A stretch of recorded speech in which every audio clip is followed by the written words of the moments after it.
जय हिंद, वंदे मातरम। नमस्कार साथियों, स्वागत है आपके अपने YouTube चैनल अवतार स्टडी 7054 में। मैं पाल प्रवीण। आज के वीडियो में बात करेंगे मोस्ट इम्पोर्टेंट जीके जो आपके किसी भी एग्जाम के लिए बहुत ही इम्पोर्टेंट है। इस वीडियो के माध्यम से टॉप 50 क्वेश्चन कवर करेंगे। आप सभी लोग वीडियो को पूरा देखिएगा और वीडियो को ज़्यादा से ज़्यादा मित्रों तक शेयर करिएगा। तो आइए मित्रों, शुरुआत करते हैं आज की शानदार क्लास के साथ। आज का पहला प्रश्न है, उच्च न्यायालय के न्यायाधीशों को शपथ इनमें से कौन दिलाता है। मोस्ट इंपोर्टेंट क्वेश्चन है, जो उच्च न्यायालय के न्यायाधीश होते हैं मित्रों, इनको शपथ कौन दिलाता है। राइट आंसर है ऑप्शन नंबर डी। उच्च न्यायालय के न्यायाधीशों को शपथ राज्यपाल के द्वारा दिलाई जाती है। किसके द्वारा मित्रों? राज्यपाल के द्वारा। आपने इस पॉइंट को बहुत अच्छे से याद रखना है। अगला ऑप्शन है, भारत की प्रथम कागज रहित समाचार पत्र द न्यूज टुडे को शुरू किया गया था। भारत की प्रथम कागज रहित समाचार पत्र थे मित्रों, द न्यूज टुडे को शुरू किया गया था। राइट आंसर है ऑप्शन नंबर सी, 3 जनवरी 2001 को। ठीक है, 3 जनवरी 2001 को कागज रहित द न्यूज टुडे को शुरू किया गया था। आपने याद रखना है। अगला प्रश्न है, अंतरराष्ट्रीय न्यायालय में नियुक्त प्रथम भारतीय न्यायाधीश इनमें से कौन से हैं।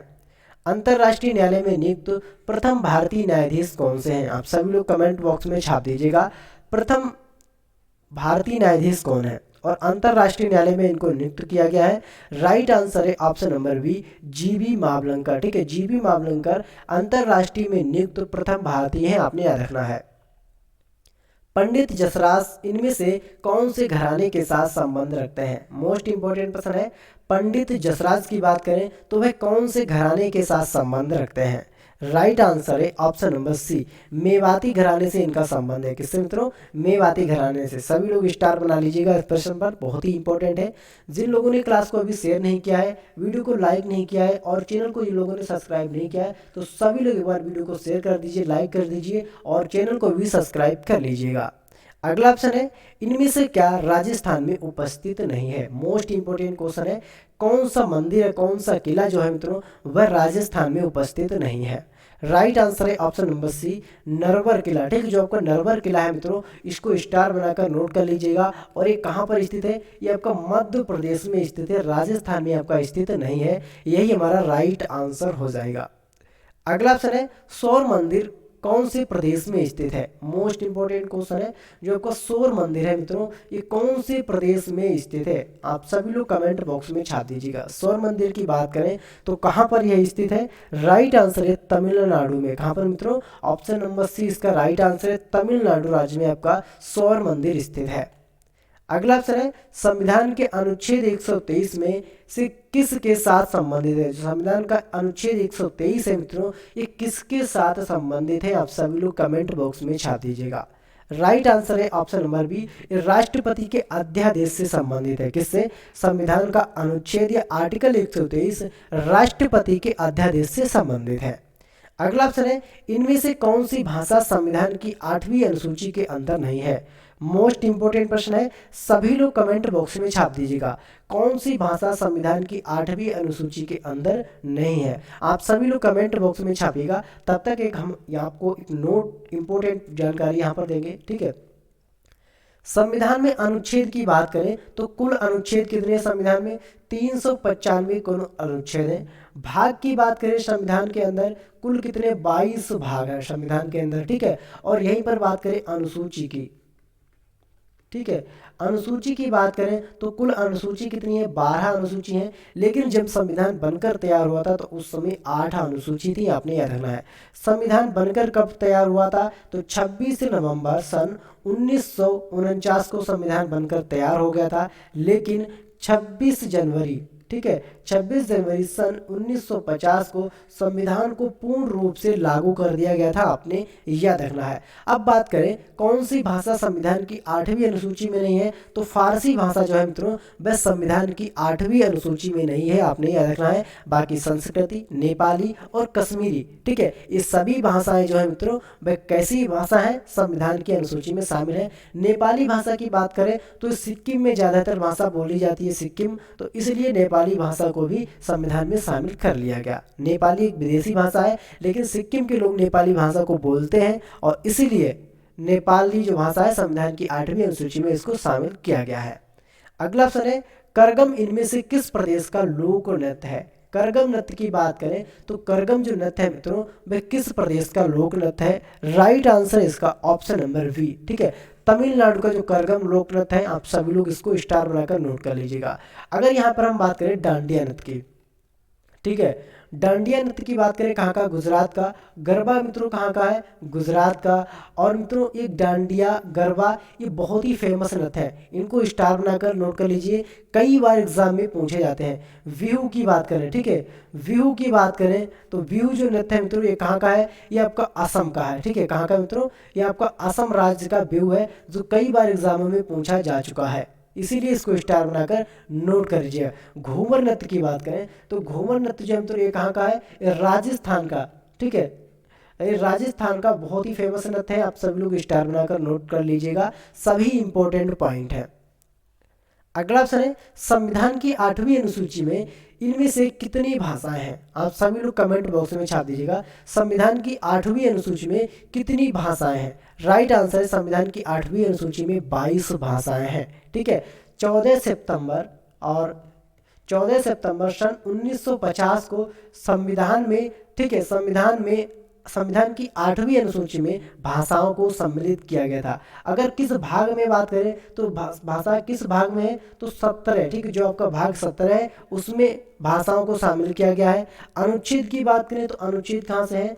343 से लगाकर 351 तक, ठीक है, 351 तक भाषाओं के बारे में चर्चा है, आपने याद रखना है, मोस्ट इंपोर्टेंट प्रश्न है। अगला ऑप्शन है इनमें से हिमालय की श्रेणी में कौन सबसे प्राचीनतम है? मोस्ट इंपोर्टेंट प्रश्न है, सभी लोग आंसर कमेंट कर दीजिएगा। इनमें से हिमालय की श्रेणी में कौन सबसे प्राचीनतम है? हिमालय की श्रेणी में कौन सबसे प्राचीनतम है? तो राइट आंसर है ऑप्शन नंबर ए, वृत्ति हिमालय श्रेणी। ये हिमालय की श्रेणी में सबसे प्राचीनतम श्रेणी है, आपने याद रखना है। अगला ऑप्शन है खानवा और घाघरा का युद्ध इनमें से कौन से मुगल शासक ने लड़ा था? जो खानवा और घाघरा का युद्ध था मित्रों, कौन से मुगल शासक ने लड़ा था? आप सभी लोग कमेंट बॉक्स में छाप दीजिएगा जल्दी से, मोस्ट इंपोर्टेंट प्रश्न है, सभी लोग कमेंट बॉक्स में छाप दीजिएगा, ठीक है, जल्दी से आप सभी लोग कमेंट बॉक्स में छापिएगा। और जिन लोगों ने अभी तक क्लास को शेयर नहीं किया है, लाइक नहीं किया है और चैनल को सब्सक्राइब नहीं किया है, तो आप सभी लोग बस शेयर भी कर दीजिएगा, ठीक है, सभी लोग शेयर कर दीजिए आप जल्दी से। जिन लोगों ने शेयर नहीं किया तो प्लीज शेयर कर दीजिए वीडियो को जल्दी से मित्रों में। खानवा और घाघरा का युद्ध इनमें से कौन से मुगल शासक ने लड़ा था? आप सभी लोग कमेंट बॉक्स में छापेंगे, ठीक है। इसका राइट आंसर है मित्रों बाबर, ठीक है, बाबर ने। और कब लड़ा गया था? 1529 ईस्वी में, आपने याद रखना है। अगला ऑप्शन है सुप्रीम कोर्ट की सर्किट बेंच, सुप्रीम कोर्ट की सर्किट बेंच इनमें से कहां पर है? जो सुप्रीम कोर्ट की सर्किट बेंच है ये कहां पर है? क्वेश्चन नंबर 13 का राइट आंसर मित्रों ऑप्शन नंबर डी, इनमें से कहीं भी नहीं है, ठीक है, ना ही चेन्नई, मुंबई, कोलकाता, इनमें से कहीं भी नहीं है। राइट आंसर हो जाएगा इसका option number D. Mahatma Gandhi राष्ट्रीय रोजगार गारंटी योजना में महिलाओं का न्यूनतम अनुपात कितना होना चाहिए? ये क्वेश्चन बहुत ही इंपॉर्टेंट है, सभी लोग स्टार बना लीजिएगा। महात्मा गांधी राष्ट्रीय रोजगार गारंटी योजना में महिलाओं का न्यूनतम अनुपात कितना होना चाहिए? राइट आंसर है न्यूनतम अनुपात की बात करें तो 30%, कितना मित्रों? 30% महिलाओं का भी इसमें अनुपात होना चाहिए। अगला ऑप्शन है भारत में सबसे ऊंचा बांध भाखड़ा इनमें से कौन सी नदी पर बना है? जो भारत का सबसे ऊंचा बांध है मित्रों भाखड़ा, ये कौन सी नदी पर बना है? राइट आंसर है ये गोदावरी नदी पर बनाया गया है। कहां पर मित्रों? गोदावरी नदी पर इसको बनाया गया है, आपने याद रखना है, मोस्ट इंपोर्टेंट प्रश्न है। अगला ऑप्शन है भारत की पहली आयरन स्टील कंपनी इनमें से कौन सी जगह पर स्थित है? जो आयरन स्टील कंपनी है मित्रों ये भारत की किस जगह पर स्थित है? आयरन स्टील कंपनी, तो राइट आंसर है ऑप्शन नंबर बी, हीरापुर में, ठीक है, हीरापुर में भारत की पहली आयरन स्टील कंपनी स्थापित की गई थी। अगला ऑप्शन है 20 सूत्री कार्यक्रम का पुनर्स्थापन इनमें से कौन से साल में किया गया? 20 स्तरीय कार्यक्रम का पुनर्स्थापन इनमें से कौन से साल में किया गया? राइट आंसर है 2007 में। कब मित्रों? 2007 में 20 स्तरीय स्तूरी कार्यक्रम का पुनर्स्थापन कब किया गया? 2007 में। अगला ऑप्शन है इनमें से कौन म्यूचुअल फंड को विनियमित करने का कार्य करता है। म्यूचुअल फंड को विनियमित करने का कार्य कौन करता है। राइट आंसर है ऑप्शन नंबर ए, ठीक है, सेबी। सेबी एक संस्था है और सेबी के अंदर, ठीक है, सेबी क्या मित्रों एक संस्था है, सेबी के अंदर म्यूचुअल फंड को विनियमित करने का कार्य किया जाता है। महाबलीपुरम के पगोड़े किन के द्वारा बनाए गए थे। महाबलीपुरम के जो पगोड़े थे मित्रों इनको किसके द्वारा बनवाया गया था। राइट आंसर है पल्लवों के द्वारा। किसके द्वारा मित्रों, पल्लवों के द्वारा महाबलीपुरम के पगोड़ों को बनवाया गया था। अगला ऑप्शन है पाली भाषा में निठगंत नटपुत किन को कहा जाता है। निठगन और नटपुत किन को कहा जाता है पाली भाषा में। निगटन और नटपुत। राइट आंसर है इसका ऑप्शन नंबर ए, महावीर को। किसको कहा जाता है मित्रों, महावीर को कहा जाता है, आपने याद रखना है। अगला ऑप्शन है कंबोडिया का अंकोर वाट मंदिर इनमें से कौन से हिंदू देवता को समर्पित किया जाता है। कंबोडिया का जो अंकोर वाट सूर्य मंदिर है मित्रों, अंकोर वाट का जो मंदिर है ये कौन से देवता को समर्पित है। राइट आंसर है ये विष्णु देवता को। ऑप्शन नंबर डी इसका राइट आंसर है। कंबोडिया का जो अंकोर वाट का मंदिर है मित्रों ये किसको समर्पित है, ये विष्णु को समर्पित है, आपने याद रखना है, विष्णु भगवान को।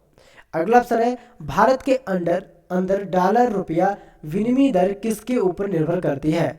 भारत के अंदर डॉलर रुपया विनिमय दर किसके ऊपर निर्भर करती है। राइट आंसर है इसका ऑप्शन नंबर ए, मांग आपूर्ति संतुलन, ठीक है, ऑप्शन नंबर ए, मांग आपूर्ति संतुलन के ऊपर ये निर्मित करती है, आपने याद रखना है। अगला ऑप्शन है अगर भारतीय रिजर्व बैंक नगर भंडार वाणिज्य बैंकों को बढ़ाना चाहता है तो इनमें से सबसे पहले कौन से संभावित कदम उठाए जाएंगे। अगर भारतीय रिजर्व बैंक नगर भंडार वाणिज्य बैंकों को बढ़ाना चाहता है तो इनमें से सबसे पहले कौन से संभावित कदम उठाए जाएंगे, आप सभी लोग कमेंट बॉक्स में छापिएगा। मोस्ट इंपोर्टेंट प्रश्न है आपके एग्जाम के लिए।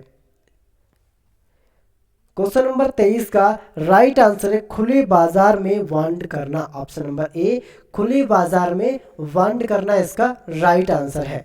अगला ऑप्शन है पंचमहल इनमें से कौन से स्थान पर उपस्थित है। स्टार बना लीजिएगा।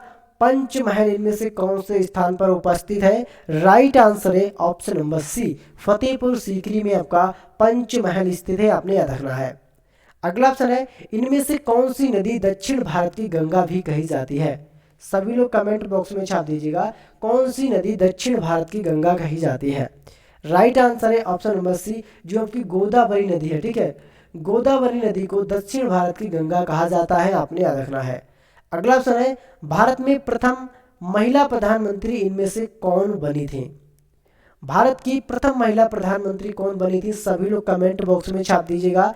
राइट आंसर है option number C, Indira Gandhi, ठीक है, इंदिरा गांधी भारत की प्रथम महिला प्रधानमंत्री बनी थी, आपने याद रखना है, मोस्ट इंपोर्टेंट प्रश्न है। अगला ऑप्शन है भारत के पहले राष्ट्रपति का नाम क्या है। भारत के पहले राष्ट्रपति का क्या नाम है। अब्दुल कलाम, डॉक्टर राजेंद्र प्रसाद, डॉक्टर सर्वपल्ली राधाकृष्णन, बसप्पा दनप्पा चट्टी, ठीक है। राइट आंसर है इसका option number B, doctor Rajendra Prasad स्वतंत्र भारत के पहले राष्ट्रपति के रूप में इनको नियुक्त किया गया था। हर्षवर्धन राज्य का समयकाल कब से कब तक का था। हर्षवर्धन का राज्य का समयकाल कब से कब तक था, सभी लोग कमेंट बता दीजिए, कब से लेकर कब तक था। राइट आंसर है इसका ऑप्शन नंबर डी, ठीक है, 606 ईसा पूर्व से 647 ईस्वी तक, 606 ईस्वी से लगाकर 647 ईस्वी तक मित्रों ये हर्षवर्धन का समयकाल था। अगला प्रश्न है नेपोलियन बोनापार्ट इनमें से कौन से वर्ष सम्राट बना था। नेपोलियन बोनापार्ट इनमें से कौन से वर्ष सम्राट बना था। नेपोलियन बोनापार्ट क्वेश्चन नंबर 29 है और इसका राइट आंसर है ऑप्शन नंबर ए, 1804 में। कब मित्रों, 1804 में नेपोलियन बोनापार्ट इनमें से सम्राट बना था, आपने याद रखना है, ठीक है, 1804 में। कौन से मुगल सम्राट के शासनकाल में स्वर्ण युग कहा जाता है। कौन से मुगल सम्राट के शासनकाल को स्वर्णमय युग कहा जाता है। स्वर्णमय युग किस मुगल सम्राट के शासनकाल को कहा जाता है। सही आंसर है शाहजहां के, ऑप्शन नंबर सी, ठीक है, शाहजहां के शासनकाल के समय को स्वर्णमय युग कहा जाता है। अगला ऑप्शन है सबसे पहले गायत्री मंत्र का उल्लेख इनमें से कहां पर मिलता है। सबसे पहले गायत्री मंत्र के उल्लेख की बात करें तो ये कहाँ पर मिलता है? राइट आंसर है ऑप्शन नंबर ए, ऋग्वेद में सबसे पहले गायत्री मंत्र का उल्लेख मिलता है, आपने याद रखना है। अगला ऑप्शन है भारत की सबसे बड़ी सुरंग जवाहर सुरंग इनमें से कौन से राज्य में उपस्थित है? भारत की सबसे बड़ी सुरंग है जवाहर सुरंग, इसका नाम है, और किस राज्य में स्थित है? राइट आंसर है इसका option number D, Himachal Pradesh में भारत की सबसे बड़ी सुरंग है, और इसको ये कहाँ पर स्थित है? हिमाचल प्रदेश में, इसका जवाहर सुरंग इसका नाम है। भारत की सबसे अधिक पटसन उत्पादन राज्य कौन सा है? भारत का सबसे अधिक पटसन उत्पादक राज्य कौन सा है? आप सभी लोग कमेंट बॉक्स में छाप दीजिएगा। पटसन का उत्पादन भारत में सबसे अधिक कहाँ पर होता है? तो राइट आंसर है ऑप्शन नंबर ए, पश्चिम बंगाल में। ठीक है, पश्चिम बंगाल में भारत में सबसे अधिक मात्रा में पटसन उगाया जाता है। अगला ऑप्शन है इनमें से कौन सी खाद्य फसल का उत्पादन सबसे अधिक होता है? कौन सी खाद्य फसल का जो उत्पादन है वह सबसे अधिक होता है? आप सभी लोग कमेंट बॉक्स में छाप दीजिएगा, कौन सी खाद्य फसल का उत्पादन सबसे अधिक होता है? सही आंसर है ऑप्शन नंबर सी, चावल का। ठीक है, चावल का जो उत्पादन है मित्रों ये सबसे अधिक मात्रा में होता है। अगला ऑप्शन है भारत में कितने राज्य तटरेखा से लगे हुए हैं? तटरेखा की बात करें तो भारत में सबसे लंबी तटरेखा मिलती है, वह किसकी मिलती है? गुजरात की। ठीक है, गुजरात की सबसे लंबी तटरेखा मिलती है, ये लगभग 1600 किलोमीटर। ठीक है, सबसे कम बात करें तो किसकी है? गोवा की, करीब 100 प्लस है। कितनी मित्रों? 100 प्लस में है कुछ, आपने इसको याद रखना है। सबसे लंबी गुजरात की और सबसे कम गोवा की। कुल कितने राज्य इसके लगे हैं? तो कुल 10 राज्य लगे हैं। कितने मित्रों? कुल 10 राज्य तटरेखा से लगे हुए हैं। अगला ऑप्शन है कौन सा वेद आधा गद्य और आधा काव्य इनमें से है? कौन सा वेद आधा गद्य में लिखा है और आधा काव्य में लिखा है, वह कौन सा वेद है? राइट आंसर है ऑप्शन नंबर डी, यजुर्वेद। ठीक है, जो आपका यजुर्वेद है मित्रों ये आधा गद्य में लिखा है और आधा काव्य में, आपने याद रखना है। अगला ऑप्शन है कल्हड़ की राज तरंगिणी की रचना दिए गए कौन से शताब्दी में हुई थी? कल्हड़ की जो राज तरंगिणी की रचना है मित्रों वह कौन से समय में या कौन सी शताब्दी में हुई थी? राइट आंसर है ऑप्शन नंबर सी, ये 12वीं शताब्दी में हुई थी। क्या मित्रों? 12वीं शताब्दी में कल्हड़ की जो राज तरंगिणी रचना है इसकी रचना की गई थी। अगला ऑप्शन है बीज फसल बीमा योजना। बीज फसल बीमा योजना इनमें से कौन से वित्तीय वर्ष शुरू की गई थी? बीज फसल बीमा योजना कौन से वित्तीय वर्ष में शुरू की गई थी? राइट आंसर है इसका ऑप्शन नंबर ए। ठीक है, 1919 से लेकर और 2000 तक इसको चालू कर दिया गया था, आपने याद रखना है। अगला ऑप्शन है भारत में हायसिनाथ जंगली घास इनमें से कौन से महाद्वीप से आई है? भारत में हाइसिंथ नाम जंगली जो घास है मित्रों ये किस महाद्वीप से आई है? राइट आंसर है दक्षिणी अमेरिका से। कहाँ से मित्रों? दक्षिणी अमेरिका से इस घास को लाया गया है। अगला ऑप्शन है भारतीय कृषि अनुसंधान परिषद के अनुसार भारत के अंदर इनमें से कितनी प्रकार की मिट्टियां पाई जाती हैं? भारतीय कृषि अनुसंधान परिषद के अनुसार भारत के अंदर इनमें से कितनी प्रकार की मिट्टियां पाई जाती हैं? राइट आंसर है ऑप्शन नंबर डी, भारत के अंदर 8 प्रकार की मिट्टियां पाई जाती हैं। भारत में नहर द्वारा सिंचाई कौन सा राज्य अग्रणी है? मोस्ट इंपोर्टेंट प्रश्न है, नहर के द्वारा सिंचाई करने में कौन सा राज्य अग्रणी है? सभी लोग स्टार बना लीजिएगा। राइट आंसर है ऑप्शन नंबर बी, पंजाब राज्य। कौन सा राज्य मित्रों अग्रणी है? पंजाब राज्य नहर के द्वारा सिंचाई करने में सबसे आगे है। इनमें से कौन सा तमिल व्याकरण ग्रंथ है? इनमें से कौन सा तमिल व्याकरणिक ग्रंथ है? राइट आंसर है इसका ऑप्शन नंबर सी, तोलकंपिया। ठीक है, तोलकंपिया मित्रों क्या है? ये तमिल व्याकरणिक ग्रंथ है, आपने याद रखना है, तोलकंपियम। अगला ऑप्शन है मोहम्मद बिन कासिम ने भारत के ऊपर आक्रमण कौन से साल में किया था? जो आपका मोहम्मद मित्र था, मोहम्मद बिन कासिम। ठीक है, मोहम्मद बिन कासिम, और इसने भारत के अंदर जो आक्रमण है वह किस शासन कौन से साल में किया था? राइट आंसर है ठीक है 712 में। ठीक है, 712 में मोहम्मद बिन कासिम ने भारत के ऊपर आक्रमण किया था। लिंगराज मंदिर इनमें से कौन से प्रदेश के अंदर उपस्थित है? लिंगराज मंदिर, सभी लोग कमेंट बॉक्स में छाप दीजिएगा। जो आपका लिंगराज मंदिर है मित्रों एक किस प्रदेश के अंदर स्थित है? लिंगराज मंदिर की बात करें तो किस प्रदेश के अंदर है? सभी लोग कमेंट बॉक्स में छापिएगा। लिंगराज मंदिर की बात करें तो उड़ीसा में, कहाँ पर मित्रों, ऑप्शन नंबर डी, ये उड़ीसा के अंदर स्थित है, आपने याद रखना है। मोस्ट इंपोर्टेंट प्रश्न है आपके एग्जाम के लिए। अगला ऑप्शन है वल्लभी काल इनमें से कौन से काल को कहते हैं। वल्लभी काल की बात करें तो वह कौन से काल को कहा जाता है, वल्लभी काल। राइट आंसर है गुप्त काल को, ठीक है, ऑप्शन नंबर बी इसका राइट आंसर है गुप्त काल को। गुप्त काल को क्या कहा जाता है, गुप्त काल को वल्लभी काल भी कहा जाता है। अगला ऑप्शन है हर साल हाथी महोत्सव इनमें से कौन सी जगह मनाया जाता है। हाथी महोत्सव मनाया जाता है और कौन सी जगह मनाया जाता है, ये पूछा गया है आपसे। राइट आंसर है ऑप्शन नंबर बी, जयपुर में। कहाँ पर मित्रों, जयपुर में हर साल हाथी महोत्सव दिवस मनाया जाता है। अगला ऑप्शन है भारत का सबसे बड़ा मूंगफली उत्पादक राज्य इनमें से कौन सा है। सभी लोग कमेंट बॉक्स में छापिएगा, भारत का सबसे बड़ा मूंगफली उत्पादक राज्य कौन सा है। क्वेश्चन नंबर 47 का राइट आंसर है ऑप्शन नंबर बी, गुजरात। सबसे अधिक मात्रा में अगर मूंगफली देखें तो कहां पर उगाई जाती है, गुजरात के अंदर। अगला ऑप्शन है भारत का अग्रणी दलहन उत्पादक राज्य में से कौन सा है। अग्रणी की बात करें तो दलहन है, दलहन का उत्पादन किस राज्य में सबसे अधिक मात्रा में किया जाता है। दलहन आपका राजस्थान में सबसे अधिक मात्रा में उगाया जाता है और अग्रणी स्थान है, ठीक है। कैसा स्थान है, दलहन के मामले में जो आपका राजस्थान राज्य है ये अग्रणी यानी नंबर 1 पर आता है, आपने याद रखना है। अगला ऑप्शन है भारत का राष्ट्रीय पुष्प इनमें से कौन सा है। मोस्ट इंपोर्टेंट क्वेश्चन है, भारत के राष्ट्रीय पुष्प की बात करें तो जो आपका कमल है, क्या मित्रों, कमल आपका भारत का राष्ट्रीय पुष्प है, आपने याद रखना है। और भारत के अगर राष्ट्रीय वृक्ष की बात करें तो कौन सा हो जाएगा, तो बरगद। तो बरगद मित्रों क्या है, भारत का राष्ट्रीय वृक्ष है, आपने याद रखना है। भारत की राष्ट्रीय मिठाई की बात करें तो जलेबी, क्या है मित्रों, जलेबी भारत की राष्ट्रीय मिठाई है, आपने इसको बहुत अच्छे से याद रखना है।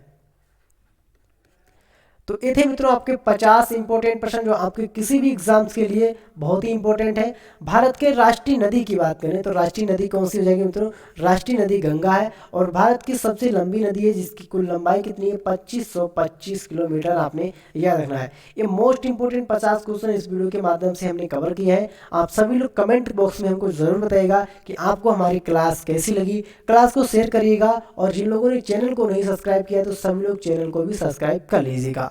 मिलते हैं अगली फिर वीडियो में, तब तक के लिए जय हिंद, जय भारत।